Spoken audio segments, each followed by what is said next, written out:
বাংলাদেশের অভ্যন্তরীণ জননিরাপত্তা, আইনশৃঙ্খলা রক্ষা, আর্থসামাজিক উন্নয়ন এবং দুর্যোগ ব্যবস্থাপনায় কার্যকর ভূমিকা পালনে আনসার ব্যাটালিয়নকে আরও দক্ষ ও আধুনিক করার লক্ষ্যে আনসার ব্যাটালিয়ন আইন ১৯৯৫ রহিত করে আনসার ব্যাটালিয়ন আইন ২০২৩ প্রণয়ন করা হয়েছে।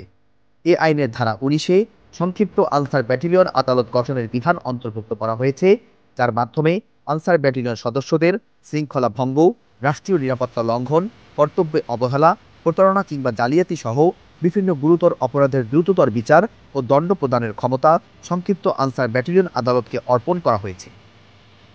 ২৬ নভেম্বর ২০২৫ তারিখটি বাংলাদেশ আনসার ও গ্রাম প্রতিরক্ষা বাহিনীর ইতিহাসে একটি গুরুত্বপূর্ণ মাইলফলক।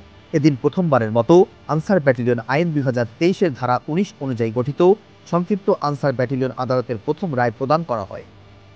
উক্ত রায়ে রেজি নাম্বার ৩১-৮৫১ ল্যান্স নায়েক মোহাম্মদ আব্দুর রহমান কাপ্তাই আনসার ব্যাটালিয়নকে আইনের ধারা ২০-এর ১-এর ক অনুযায়ী বাহিনীর গোলাবারুদ পরিকল্পিতভাবে হারানো অথবা প্রতারণার আশ্রয়ে তসরুপ অপরাধে দোষী সাব্যস্ত করা হয়। ঢাকা রেঞ্জ কমান্ডারের নেতৃত্বে গঠিত বিজ্ঞ আদালত তাকে ৬০ দিনের সশ্রম কারাদণ্ড প্রদান করেন এবং জেল হাজতে প্রেরণের আদেশ দেন। মামলার তদন্তে জানা যায়, ল্যান্স নায়েক মোহাম্মদ আব্দুর রহমান ১৬ জানুয়ারি ২০২৫ তারিখে জাতীয় সংসদ ভবনের ৬ নম্বর গেটে দায়িত্ব পালনকালে তার নামে ইস্যুকৃত ৭.৬২ মিলিমিটার রাইফেলের দুটি চার্জার সহ ২০ রাউন্ড গুলি হারিয়ে ফেলেন। রাষ্ট্রের অত্যন্ত গুরুত্বপূর্ণ স্থানে দায়িত্ব পালনের সময় এমন অবহেলাকে বাহিনী কোনোভাবেই প্রশ্রয় দেয়নি। ২৫ ও ২৬ নভেম্বর ২০২৫ তারিখে উপমহাপরিচালক ঢাকা রেঞ্জের সভাপতিত্বে বাহিনীর ঊর্ধ্বতন কর্মকর্তাদের সমন্বয়ে সংক্ষিপ্ত আনসার ব্যাটালিয়ন আদালত পরিচালিত হয়। রাষ্ট্রপক্ষ ও আসামি পক্ষের যুক্তিতর্ক এবং ৭ জন সাক্ষীর জবানবন্দি শেষে আসামির বিরুদ্ধে আনীত অভিযোগ প্রমাণিত হওয়ায় আদালত তাকে দোষী সাব্যস্ত করেন। বাহিনীর মর্যাদা, শৃঙ্খলা ও পেশাদারিত্ব অটুট রাখতে প্রতিটি সদস্যের দায়িত্বশীল আচরণ অপরিহার্য। সরকারি অস্ত্র, গোলাবারুদ সহ রাষ্ট্রীয় সম্পদের ব্যবহারে কোনো প্রকার অবহেলা বা অনিয়ম গ্রহণযোগ্য নয়।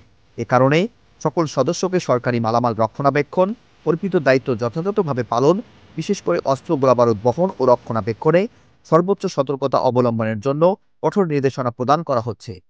যে কোনো অনিয়ম, অবহেলা বা শৃঙ্খলা ভঙ্গের ক্ষেত্রে আনসার ব্যাটালিয়ন আইন ২০২৩ অনুযায়ী যথাযথ ব্যবস্থা গ্রহণ করা হবে।